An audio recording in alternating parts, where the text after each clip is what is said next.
party leader Nick Griffin appeared on BBC Television's Question Time programme this week. He wasn't allowed to get a word in edgeways, as the frenzied studio audience joined the panel in doing nothing else but vehemently lambasting Nick Griffin on every imaginable thing. Well, I mean, he does deserve it, mate. He's an extremist. People like that must never be allowed to pass themselves off into mainstream society.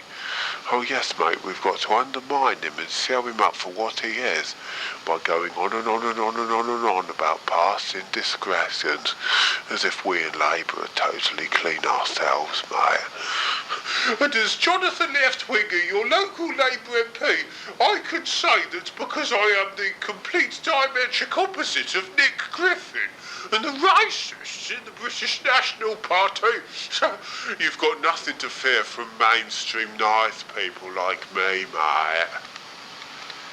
Oh yes. People in Labour criticising Nick Griffin for all the things he's ever thought or said in the past. Justified, mate, justified.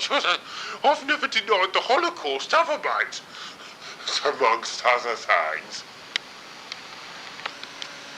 It wouldn't be so hypocritical if so many other people in Labour, including Jack Straw himself, and you, Jonathan, were not in the Communist Party yourselves not so long ago, or other affiliated anarchist groups, for example. Dredging all that up, mate, well, anybody would think that you're trying to make some kind of argument on behalf of Griffin, mate, to defend him. No, I'm attacking you as usual. I can't rest without my anti-lefty fix, you know. And that's why people like you must never ever be allowed to have any kind of say on the topics of the day, mate.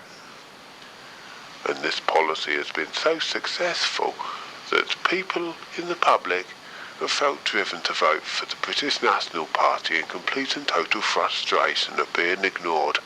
And that's showing up their true colours, mate. It just makes us easy to... I mean, their ostracism is guaranteed now, mate, and so therefore they won't be getting under our feet any longer. Well, that's 1 million less voters to care about. Vote Labour. So, if you're the diametric opposite of an extremist, like Griffin, do you repudiate your previous Communist Party membership? You know full well that I am not at liberty to answer that question, which is why I never do, nor do other people in Labour who are confronted with that self-same question when having to answer for their previous Communist Party membership. And I think it's very, very childish for you to put that line of argument across to me, mate. Oh, dear. You've got a lot of shame to undergo, mate. Coming up with that sort of thing, well, it's not worth answering a question like that, is it? You're absolutely disgusting. The diametric opposites to Nick Griffin, Jonathan? Yeah, well, you know what I mean. People in Labour, as well as fellow travellers of the left, particularly the hard left, always like to bang on and on about how Nick Griffin has never properly repudiated his views of the past, on how he's tried to cover up or deny the fact that the Nazis during World War II committed sundry atrocities wholesale, particularly on the Eastern Front. However, the Soviet Union committed their own share of disgraceful war atrocities, something which people in Labour and fellow travellers on the left, particularly the hard left, always seem to want to not face up to themselves. Now I wonder why that is. Under the Soviets, people were deported, shot on the mere suspicion of collaborating or sympathising with the enemy, and entire regions of the Soviet Union were ethnically cleansed on Stalin's own racist whims. Entire villages would be burned down, as whole communities would be shipped off to Siberia. Not to mention the fact that the gulags worked millions of innocent people to death for suspected political crimes. And I suppose you're going to start implying that these facts have some kind of relevance to you. When it comes to people in Labour liking to face down Nick Griffin and inform him of just how pure we are compared to his impurity. You see, people like us on the mainstream, mate, we don't give a platform to the likes of him because we're just so different. And the fact that all these communist crimes were committed during the war as well, that we don't like to face up to. I mean, what? Well, I mean, this is just a diversionary tactic, isn't it, mate? Stalin may have had his faults, but, well, I mean, it had nothing to do with me, mate. I didn't personally initiate all that sort of thing. We in the left happen to believe that communist values can be separated from the mass murders. I don't want to talk to you anymore. You're just twisting things out of context. So let's not have any more holier-than-thou crap from the likes of Labour. You've failed consistently over the past 12 years to give the public sufficiently what we require. So much so that you've allowed the likes of the British National Party to sprout up from beneath your feet.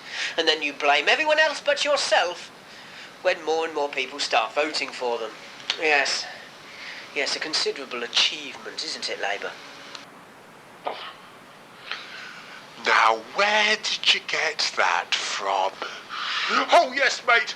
Two strands of logic, mutually exclusive to each other, have been force tied together just to fit in with your agenda. I mean, people like you are pathetic. That's why we don't like to listen to members of the public very often. Except when we have to, when we need your votes, mate. Oh, never again, mate. Never again will we make the mistake of following public whims and wishes. It's only going to lead to further unpopularity. You're unpopular at the moment. Well, I mean, just proves it. One of our latest mistakes, of course, was to continue paying lip service to the public's demand that we in Labour actually genuinely get tough on crime and tough on the causes of crime again. And so when we initiated one of our watered-down crackdowns, other people in the left started lambasting us for selling out on our politically correct, loopy values. I don't believe... We're caught between two spires, mate. We're going to have to make up our minds which group of people are more important. Bigots in the public who don't really know what they want, or other people in the left who have got all the intellectual arguments sewn up. But if we go with other people in the left, we're going to lose the election. Well, you can see our moral point, can't you? Dickhead. And with that sweeping swear word, you disqualify yourself from having any right to partake in a highly sophisticated intellectual debate with the likes of me. Talking to you is pointless, isn't it, mate? It's just like talking to Nick Griffin. I mean, yeah, mate. Are you sure that it's you that's not got the striking similarity with him, mate? Oh dear, you've shown yourself up again. Vote Labour.